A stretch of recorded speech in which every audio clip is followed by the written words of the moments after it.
I want to welcome you to this inaugural Ingram Olkin Forum.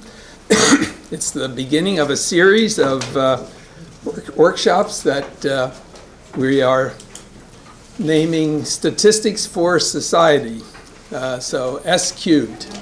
And I'm sure people will be coming in, but we will continue. We decided to name this workshop after Ingram Olkin because of his important role in the founding of NISS, and we'll hear more about that in a few minutes. Professor Alan Sampson will give us a little history, and then his Ingram's daughter Julia is with us, and she will give us a little personal insight into Ingram. There are lots of people here from the criminology community that we don't know, and that I say we by we statisticians, and we have statisticians here who probably don't know many of you. So at the end of the opening here, before we start, we'll have everybody introduce themselves for 15 seconds. Just it'll be very brief, but over the next day and a half, 2 days, we need opportunity to get to know each other a bit, and so knowing who we're talking to, so keep your badges on so we can identify you. I want to thank the committee. We formed a committee called the Ingram Olkin Fund Committee back in the fall, and they talked quite a bit to decide how to start a series of forum that reflect Ingram Olkin's interest in dealing with big issues in society and seeing how statistics can play a role in that. This meeting, I want to thank the American Statistical Association, SAMSI, the Statistical and Applied Mathematical Sciences Institute. Ron Wasserstein from ASA is here, David Banks from SAMSI. So special thanks to them to help make this workshop a possibility. We also have a list of sponsors, other sponsors. In addition to the ones on the board, a number of individuals have contributed to the Ingram Olkin Fund, and that will partially support this event and future events. So I want to thank the organizing committee that is actually planning this program, and Greg Ridgway is chair, and Alan Sampson, the vice chair, and so we'll hear more from both of them in a minute. The goals for this forum: we want to provide an understanding, a better understanding for statisticians of the gun violence domain. We hear lots about it, but the need for research and for understanding what role statistics can play is important. We want to develop an agenda for statistical action items that are needed to better inform public policy and to generate reliable evidence that can be used to mitigate gun violence. So action items we hope will come out of this will focus on all 5 topics: data, trends, policing, evaluation of initiatives, and police shootings. So I'm looking forward to the presentations and in particular the discussion that will follow that. We hope this will lead to new collaborations, and hence the importance of getting to know each other during these 2 days. And hopefully there'll be a white paper publication of some sort coming out and future grant proposals. If you look at the schedule, you'll see there are, in addition to the presentations, followed by discussions led by a discussant and then floor discussion, there will also be roundtables, and we will be calling on you to participate actively in those discussions. I'll be calling for volunteer recorders and note takers that can feed back into the outcome of this. We are video recording the talks, so anyone who gives a presentation, we'd like you to sign our permission that we have blank forms. We got a few ahead of time, but so a few logistics. The restrooms are in the hallway behind me here. The breaks will be here in this floor. The second floor has the round tables, and for those of you who haven't been here before, there's a stairs right here, and there's an elevator to the second floor. And lunch will be served on the second floor of the building. So despite the weather outside being beautiful, you actually don't have to go out in the heat. So. Okay, so let's go to the next slide, I think. There's Julia, who will make a few personal comments. She's from California State University, East Bay, professor of mathematics, and received her degrees from Rice University. And then we'll begin next with Alan Sampson, who is professor of statistics at University of Pitt, very instrumental and active in planning this workshop. And Alan, I will let you take the next period here. Tell us more about Ingram Olkin and why we've named this series of forum after him. Thank you, Jim. Good morning. Let me add my welcome to this inaugural Ingram Olkin S cubed. Ingram was a multivariate. We thought that would be appropriate. Statistics serving society. This forum addresses the major concern of gun violence, for which we believe statisticians and data scientists can make substantial contributions. That's our hope. Some of you may have known Ingram, others not.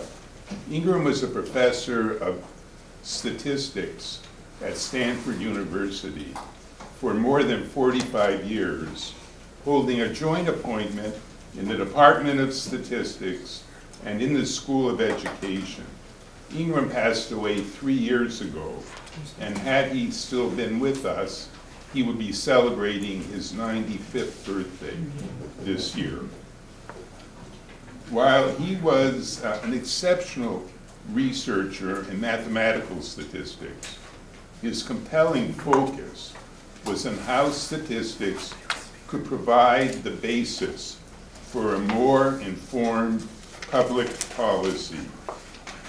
His first major focus in this regard was in the education field and interested in education policy.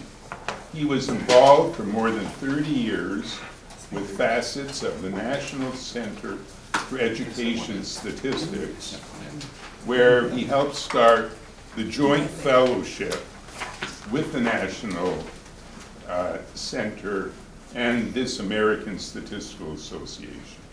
Additionally, he served on the Technical Advisory Committee to the National Assessment of Educational Progress. Ingram was one of the early founders of meta-analysis, which arose for combining results from multiple education studies. Ingram's work on meta-analysis broadened throughout his long career and became more directed to medical research.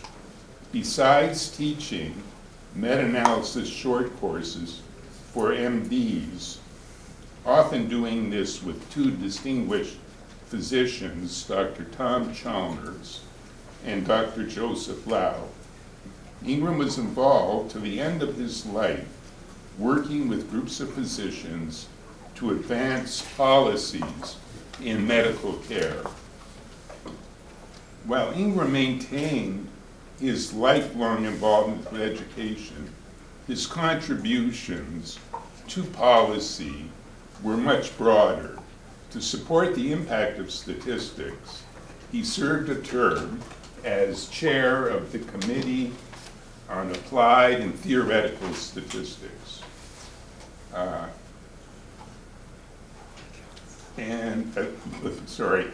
The Applied and Theoretical Statistics, which is part of the National Research Council. To further statistics and its collaborative value, Ingram gained involved with the inception of the National Institute of Statistical Sciences. NISS began initially with Ingram's and Jerry Sachs, Jerry sitting here, leadership on an NSF panel which produced in 1988 a visionary booklet entitled Cross-Disciplinary Research in the Statistical Sciences. This cross-disciplinary focus laid groundwork which Nancy Flournoy, Jerry, and Ingram used to take the lead in examining the feasibility of the first National Institute in Statistics.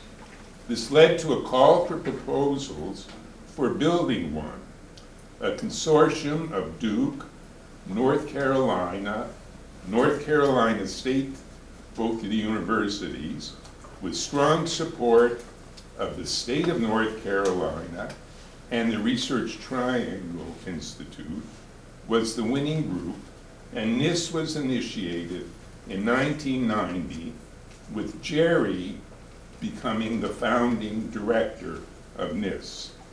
Ingram remained active in NISS, developing programs with them, and as the NISS website notes, serving as, quote, an informal advisor to NISS management.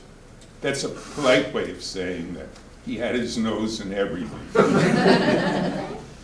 In the NISS obituary for Ingram, he is referred to as a giant among statisticians. To his core, he was a true believer in the power of statistics to advance American public policy. In short, this is what leads the National Institute of Statistical Science to continue Ingram's work with the Ingram Olkin Statistics Serving Society forms.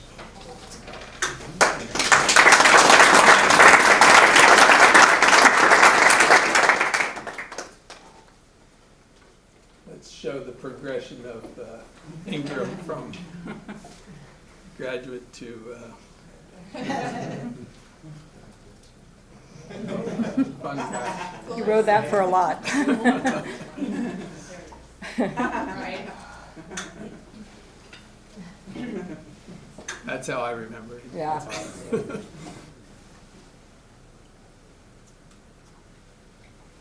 I think we'll leave that one. Okay, so actually, seeing that first photo reminded me that I think it was his high school yearbook where it said, "Grunt and groan with Ingram and his trombone." So that reminded me. So hi everyone, I am Julia Olkin, or as my dad would say, daughter number 3.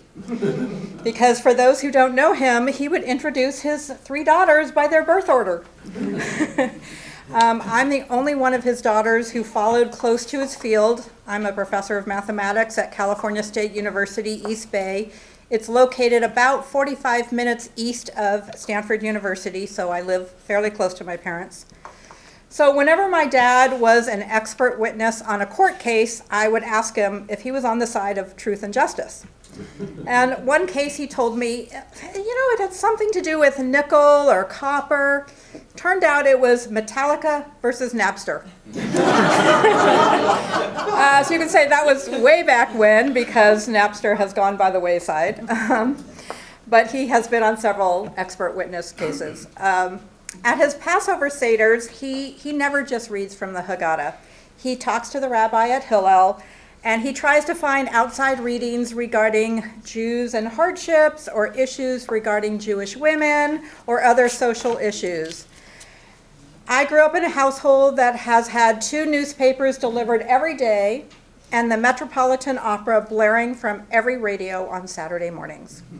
My parents engaged in discussions and cared about the world around them and the issues of the day. He would have been thrilled and honored to have this conference be about gun control. He was active in broad collaborations on the use of statistics to inform issues of social and medical policy. This was, in truth, because he loved to travel to all corners of the earth, but also because he was fervent about careful analysis, mentoring women, cross-discipline collaboration, and social justice. So I'm really pleased to represent the Olkin family at the first Ingram Olkin Forum. And I have promised to bring pictures back to my mom, who is 94 years old and couldn't be here in person. So thank you.